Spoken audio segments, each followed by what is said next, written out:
ভাই গিয়েছিলাম কেঁচো খুঁজতে কিন্তু বেরিয়ে এলো বিশাল বড় এক সাপ। সাডেনলি একদিন টেক্সট করলো ওর বাসায় কারেন্ট নাই, নেট লাগবে। এটা হচ্ছে 27 রমজান আই থিঙ্ক। পরে হচ্ছে ঠিক আছে কারেন্ট নাই, নেট লাগবে, আমার টেক্সট করলো, আমি বললাম ঠিক আছে আমি দিয়ে দিলাম। পরে হচ্ছে ওর নাম্বার দিলাম, রিসার্চ করে দিলাম, হচ্ছে নেট দেওয়ার পর আমি আর টেক্সট মেক্সট করিনি। ও একদিন পরে আমাকে টেক্সট করছে কেমন আছে নেই সেই, সরি আপনাকে হচ্ছে টাকা ব্যাক দিতে পারলাম না। পরে হচ্ছে ওকে ব্যাপার না, অল্প কিছু তো। পরে ঈদের দিন আই থিঙ্ক, ঈদের দিন বলতেছে আমার নতুন ফ্রেন্ড, আপনি আমাকে সালামি দিলেন না। পরে হ্যাঁ আমি বিকাশে কিছু টাকা দিছিলাম সালামি, কিন্তু ওর সাথে কিন্তু আমার 3-4 মানে রেগুলার ঘন্টার পর ঘন্টা কথা হইতো। 3-4 মাস ওর সাথে আমি কথা বলছি কিন্তু দেখা করিনি। হঠাৎ করে আমি একদিন বলি যে দেখা করতে, পরে সাভারে যাই, দেখা করি। ওর বড় বোনকে সাথে নিয়ে আসছিল, ওখান থেকেই ভালো লাগা, ওখান থেকে রিলেশন আমাদের। পরে এইভাবে করতে করতে দেখতাম অনেক কিউট একটা মেয়ে, তখন তো অনেক চিকন মেকন ছিল, আনম্যারিড ছিল, তারপর চিকন ছিল, ভালো লাগতো। রিলেশনে গেলাম, মানে ওর সাথে আমার রিলেশন বলতে, রিলেশন যাওয়ার পর আমাদের রেগুলার কথা হইতো না। ওর ফোন ছিল না, ওর ফোনের যখন পাইত তখন কথা টথা বলতো ওর বোনের ফোন দিয়ে। ও আমার সাথে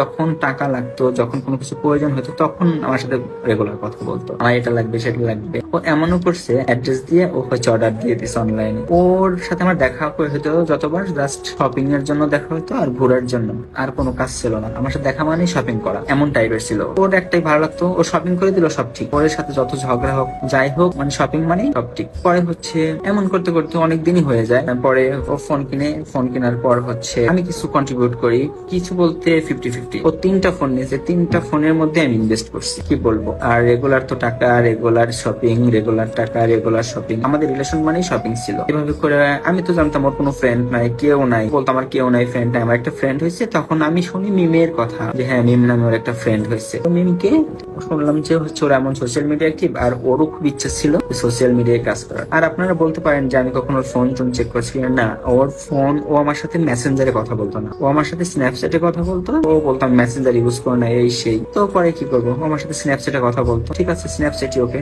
কথা বলতো। এইভাবেই আমার কাছে আসলে মেসেঞ্জার টেসেঞ্জার ডিলিট করে তারপরে আসতো, আমি যাতে ফোন হাত দেখলেও মানে মেসেঞ্জার সেটিং মেটিং কিছু না পাইতাম। পরে হচ্ছে ওরা হচ্ছে কি করলো, মিম নাজিম পরে বললো হ্যাঁ নাজিম ভাইয়া হয় ওর, আর হচ্ছে মিম ওর ফ্রেন্ড। আসলে ওরা ওর ফ্রেন্ডও না, ওর ভাইয়াও না। কি হয়েছিল, নাজিমের সাথে ও ফেসবুকে চ্যাটিং মেটিং করতো, ওটা মিমের কাছে ধরা খেয়ে যায়। পরে মিমের হাত পায়ে ধরে দেয়, মিমের সাথে ফ্রেন্ডশিপ করে। পরে এই ভুল হয়ে গেছে, ছোট বোন হিসেবে মাফ করে দাও, এই সেই। এইভাবে ওর মিমের সাথে ফ্রেন্ডশিপ হয়। পরে আমাকে একদিন আসলো যে বললো আমি হচ্ছে ভিডিও করবো, একটা মিউজিক ভিডিও। আমার খুব ইচ্ছা লাইফে যে আমি একটাই মাত্র মিউজিক ভিডিও করবো, অনেক রিকোয়েস্ট মিউজিক। আমি বললাম ঠিক আছে একটাই তো, একটাই করো। পরে দেখি ও হচ্ছে মিম নাজিমদের সাথে ভিডিও শুরু করছে, আমি প্রথমে জানতাম না। সাডেনলি একদিন আমার ফেসবুকের সামনে আসে যে ওদের সাথে ভিডিও। পরে আমি স্ক্রিনশট দিয়ে বলি কি এগুলো, কি ওরা কারা। পরে বললো যে হচ্ছে এটা ভাই হয় আর হচ্ছে এটা মিম। তো আমি ওদের সাথে থাকে একটু ভিডিও করবো, আমার পেজটা দাঁড়ায় গেলে পরে আমি হচ্ছে একা একা ভিডিও করবো তোমাকে নিয়ে, এইভাবে হচ্ছে বললো। ঠিক আছে আমি ওর ট্রাস্ট করতাম, আমি যেহেতু সময় পেতাম না, ওরা হচ্ছে ওইভাবে কাজ টাজ করতো।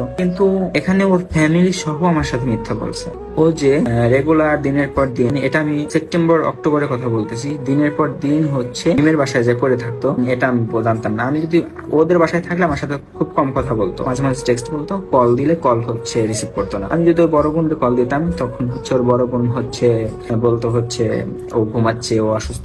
ওরে কল দিলে ও ফোন টোন মাঝে টাঝে ধরে বলতো আব্বু বাসায় কথা বলা যাবে না এসে। কিন্তু ও স্টিল মিমের বাসায় থাকতো তখন। এমন করে দেখেন, একটা মেয়ে যখন একটা বাসায় থাকা শুরু করে, ওখানে যেখানে নাজিম মানে ওকে পছন্দ করতো, ওদের রিলেশন ছিল, তো ওখানে কি হইতে পারে। আর একটা দুঃখজনক বিষয় হচ্ছে নাজিম আর মিমের সম্পর্ক খুব খারাপ ছিল, ঝামেলা চলতো অনেক সময়, বেশিরভাগই ঝামেলা চলতো। ইনডাইরেক্টলি তানিশা হয়তো মিমরে সাজেস্ট করে যে হচ্ছে ফকিরের কাছে যাও, তোমাদের এই ঝামেলা আর থাকবে না, তোমাকে বকবে না বা মারবে না, এমন কিছু তানিশা শেখাই দেয়। তানিশার মাধ্যমেই নাকি ফকিরের কাছে যায়, যেটা আমার শোনা। ওখানে যাওয়ার পর হচ্ছে ওকে কিছু একটা দেয় খাওয়ানোর জন্য। অক্টোবরের 15 তারিখে হচ্ছে নাজিমকে খাওয়ায়। ওই দিনই নাজিম আর মিম ঝগড়া করে মিমকে হচ্ছে বাপের বাড়ি দিয়ে আসে। স্টিল তখন আমার সাথে তানিশার কন্ট্যাক্ট হয়, কথা হয়। স্টিল তখন তানিশা নাজিমের বাসায়, ওই তখন থেকে ওদের বাসায়। অক্টোবর নভেম্বরের 5 তারিখে মিম নাজিমের ডিভোর্স হয়ে যায়। মিম নাজিমের ডিভোর্স হওয়ার পর 5 তারিখে কিন্তু তানিশা আমার সাথে সারাদিন ছিল। ডিভোর্স হওয়ার পরে আমি হচ্ছে 5 তারিখ ঘোরার পর আমি রাতে কল দিয়ে কল ধরে না, কন্ট্যাক্ট নেই, মানে 5 তারিখ রাত থেকে, নভেম্বরের 5 তারিখ রাত থেকে আমাদের কন্ট্যাক্ট অফ,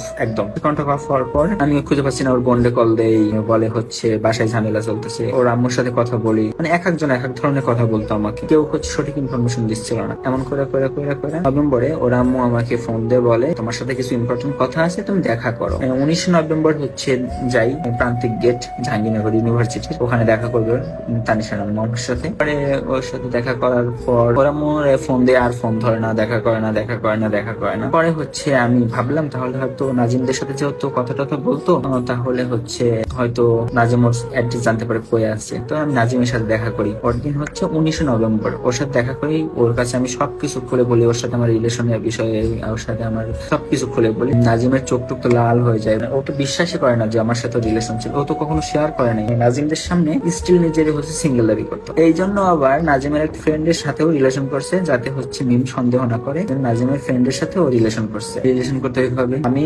নাজিমের সাথে কথা বলে যখনই আমি গাড়িতে উঠবো, ওই মুহূর্তে তানিশার আম্মু আমার ফোন দিছে, বলতেছে হচ্ছে তুমি আমার মেয়ের জামাইকে কি বলছো, সংসারে ঝামেলা লাগাইতেছো কেন? আমি বললাম আপনার মেয়ের জামাই মানে আপনার মেয়েকে বিয়ে দিয়েছেন কই? আবার বলতে কেন তুমি বুঝো না আমি কার সাথে বিয়ে দিছি? তার মানে হচ্ছে দেখছেন, ডিভোর্সের আগেই ওদের বিয়ে হয়ে গেছে। 19 তারিখেই 13-14 তারিখে ওদের বিয়ে হয়ে গেছে, কিন্তু পরে কি হলো নাজিমের সাথে বিয়ে হয়ে গেছে এই সেই এটা বললো। তো একটা ভয়েস রেকর্ড ভাইরাল হয়েছিল তখন, তানিশার আম্মু, হয়তো আপনারা শুনছেন কিনা জানি না, দেখছেন? তাহলে বুঝেন ওই ছেলের সাথে আগেই ওর খারাপ সম্পর্ক ছিল, যেটা মিমের কাছে ধরা খায় যায়, সেই জন্য ওদের প্ল্যানিং করে ডিভোর্স করায় এবং ওরা বিয়ে করে, এটাই মূল সব। এখন যখন অজানা তথ্যগুলো বেরিয়ে আসলো, তখন মনে হচ্ছে যে ভালোবাসাটাই অন্যায়। সেটা আপনি তানিশাকে ভালোবাসেন বা অন্য কাউকে ভালোবাসেন, পৃথিবীতে আপনি যদি সত্যিকারে কাউকে ভালোবাসেন, তাহলে আপনি সবচেয়ে বড় চেকাটা খেতে যাচ্ছেন, মানে সবচেয়ে বড় বাসটা আপনি খেতে যাচ্ছেন। বাজারে এখন কোনো বাস নেই, এখন সবগুলো বাস ছেলেদের পিছনে দিয়ে রাখছে এদের মতো কিছু মেয়েরা। দেখেন কিভাবে মানুষের জীবনটা ধ্বংস করে দেয়। একজনের সংসার ভেঙে সুঁয়ের মতো করে চিকন হয়ে ঢুকে গেছে, আবার অন্যদিকে একই ছেলেকে চেকা দিয়ে আসছে, সেদিকে সেই ছেলেটার জীবন নষ্ট করেছে, এদিকে এই মেয়েটার জীবন নষ্ট করেছে। মানে একটা মেয়ে কিভাবে কয়েকটা জীবন নষ্ট করে দিয়েছে। এই মেয়েদের গল্প যখন শুনি, তখন মেয়েদের উপর থেকেই বিশ্বাস উঠে যায়। একটা সময় মেয়েদেরকে অনেক বিশ্বাস করতাম, অনেক রেসপেক্ট করতাম, এবং কি অনেক সম্মান করতাম, যেন তাদেরকে দেখলেই মনে হতো যে এরা হলো মায়ের জাত, এরা কখনো অন্যায় করতে পারে না। কিন্তু এখন দেখা যাচ্ছে যে মেয়েরা মানুষের মন নিয়ে ছেলে খেলা করছে, ছেলেদের জীবন নিয়ে চিনিমিনি করছে, আর এগুলো দেখার পরে মেয়েদেরকে আর বিশ্বাস করতে পারছি না। তবে ভাই, দুনিয়াতে সব মেয়ে খারাপ না। এরকম গুটি কয়েক মেয়ের জন্য ছেলেরা ভাবতে পারে যে সকল মেয়েরাই খারাপ, আর ভাববে এটাই স্বাভাবিক, কারণ এগুলোই কিন্তু মানুষের সামনে আসছে। আমার থেকে সবচেয়ে খারাপ লাগছে যে এটা একটা সাজানো গোছানো সংসারকে এভাবে এই মেয়েটি তাদের সংসারের ভিতরে ঢুকে তছনছ করে দিয়েছে। হয়তো নাজিমের তানিশাকে ভালো লেগেছে, মিমকে আর ভালো লাগে না, সে বিদায় নাজিম মিমকে ছেড়ে দিয়ে তানিশাকে বিয়ে করেছে, কিন্তু সুখের সংসারটাকে এভাবে যে তছনছ করে দিল তানিশা, তার কারণে আজকে পুরা নারী জাতি কলঙ্কিত।